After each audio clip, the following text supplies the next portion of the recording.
For debate, the Honourable Member for St. John's South Mount Pearl on Science and Technology. Madam Speaker, tonight I participate in this adjournment debate to raise issues relating back to a question of the value of research, which I asked this government during the spring session. At the time, true to form, the minister denied that his government cut funds to research and tried to pass off infrastructure money as investments in technology. I would like to take us back to that time, Madam Speaker, but first I want to highlight a major big breakthrough made by Canadian researchers this week in British Columbia, which may finally help the government see the value of investing in research. Today's announcement details major new findings from the landmark study about the way cancer spreads, using next-generation technology to decode the genetic sequence of mutations made by cancer cells as cancer cells reappeared. These scientists have been able to pinpoint the specific changes occurring in an individual's battle with cancer. These findings will serve as the building blocks of an encyclopedia of breast cancer research, compiling knowledge that will point scientists in the right direction to further breakthroughs in understanding and treatment and ultimately prevention. Now, Madam Speaker, let's keep in mind the possibilities brought on by this new understanding as we go back to May of 2009 when I raised this subject with the government. Just a few weeks earlier, 2,000 Canadian scientists wrote a letter to the Prime Minister expressing concerns about cuts to basic research in this country. You see, the granting councils, Canada's major funders of discovery and basic research, were forced to cut over $145 million from their budgets. Then, the next week, the lack of government commitment and investment in basic research in this country caused us to lose one of the world's leading human immunologists, along with several highly trained, talented members of his research team, to a fully funded, highly competitive lab in the United States. A month before that, extensive cuts to the National Research Council were laid out by this government as part of their strategic review of the NRC, which has led to a greater than 50% reduction to the budget of Canada's National Science Library, the CISTI. Government money here in Canada, when it is directed to science research at all, continues to overlook vital areas. The Conservative budget provided $2 billion to Canadian universities to improve aging infrastructure, a good initiative, but neglected to provide any additional money to fund the scientists and researchers to work in those spaces.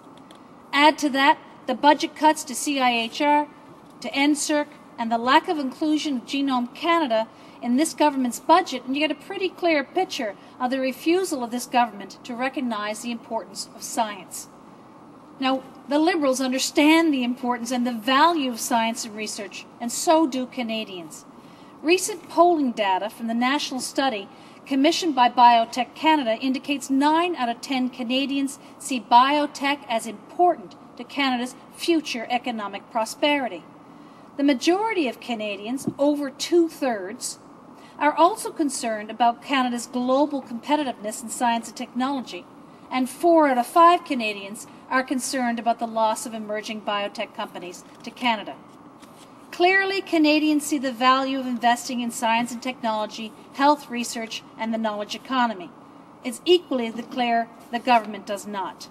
I'll ask the Minister again, does everyone else understand the value of science except this government? Thank you. The Parliamentary Secretary to the Minister of Industry. Well, thank you. Thank you so much, Madam Speaker. I know that the honourable member wants to ask the minister. Unfortunately, she's got me, the lowly parliamentary secretary, today. But as the honourable member indicated, Canada continues to be a world leader in terms of its support for post-secondary research.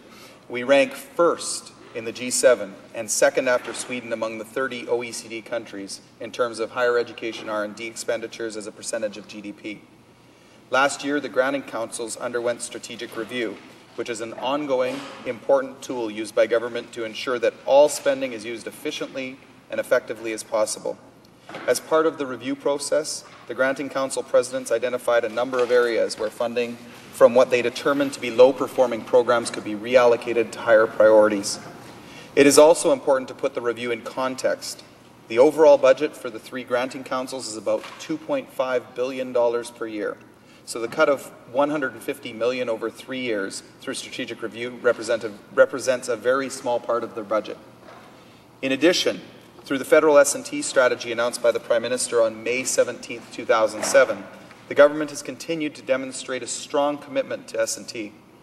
Specifically, through the last 3 budgets, the government has invested over $7 billion in additional new S&T funding.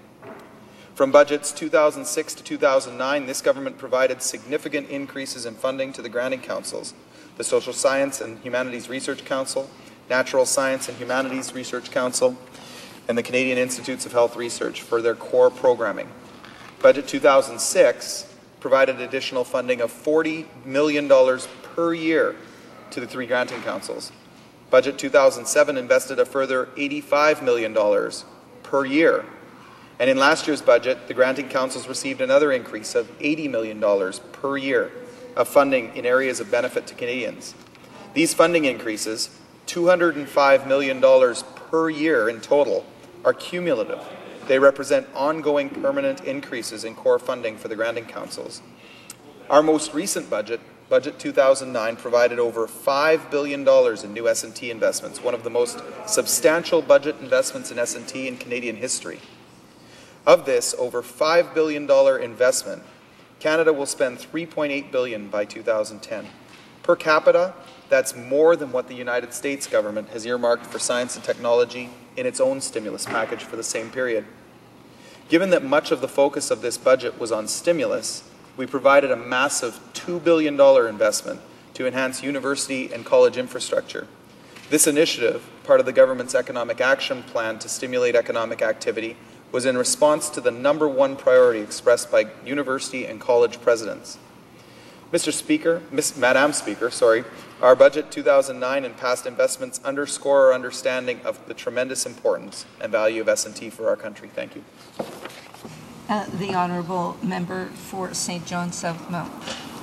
Thank you, Madam Speaker. Now, this government continues to use the $5.1 billion figure as the amount they've invested in science and research, and I think it's a game of cards, really, a house of charades. The funding commitments the government cites to support this is that they are not dedicated towards actual research projects, nor will the money necessarily even go towards infrastructure to create such projects.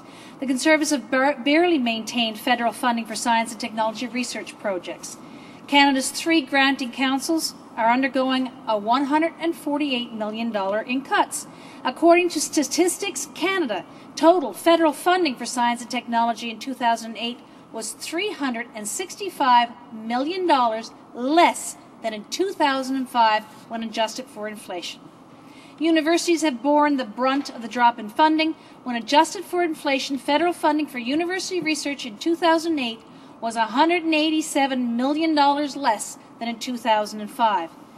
Now, I think this demonstrates that this is not this government's priority to invest in science and technology, and as a result, we're falling behind its international competitors when it comes to research and innovation.